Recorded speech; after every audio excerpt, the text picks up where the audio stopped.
we want to be fair to all sides. So listening to that conversation was Lorraine Allison, the pro-fracking campaigner and member of Friends of Rydale Gas Exploration, based in North Yorkshire.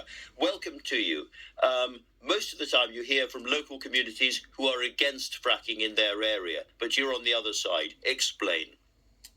Well, when I first heard about shale gas and that the Bowland Shale sits right across the north of England, I actually was very excited because I thought that that would be great for jobs and business opportunities and would help lift the north. And because I live in a rural area, we have little opportunity for industries. It's mainly tourism and agriculture, and they're basic pay, often part-time and seasonal. So this would be high-paid jobs all year round and would help keep the youngsters living in the area, because we get a lot of youngsters move away from a rural area. So to me, it was a win-win situation. It would help our country, particularly with energy security. In 2004, we were self-sufficient for gas, and now we're importing over 50%, spending £11 billion that we could spend in our own country and invest here.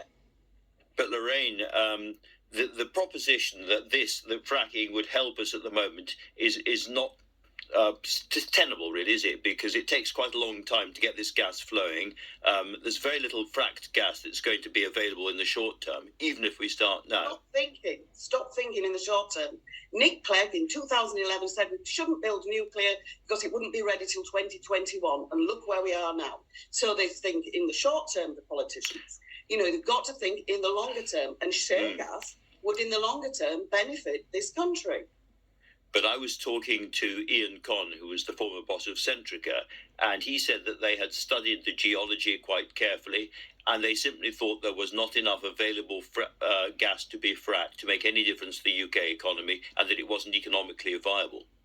Nobody knows until they try. They've got to do several test wells, and that is a given, to find out how much gas is below there, the quality of it and everything. And if they were allowed to do that, then that would seal the deal. It would either be great, wonderful, there's plenty of abundance of gas, or it wasn't any good.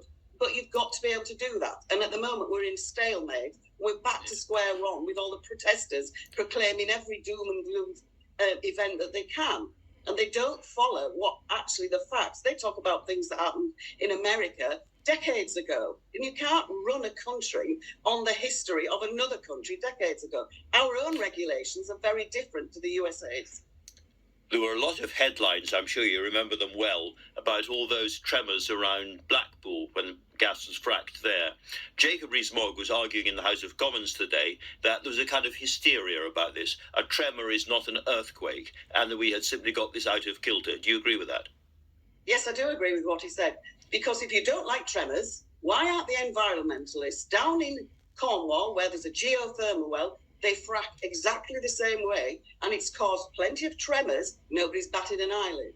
And also you'd have to stop quarrying and construction. And you think about the underground in London, you can feel the vibrations. Everything creates tremors, and you cannot live in a country with no tremors at all. And it's a fallacy. You've got to be able to measure shale gas, fracking, hydraulic fracturing in the same way as they do other industries. And that has to be peak particle velocity.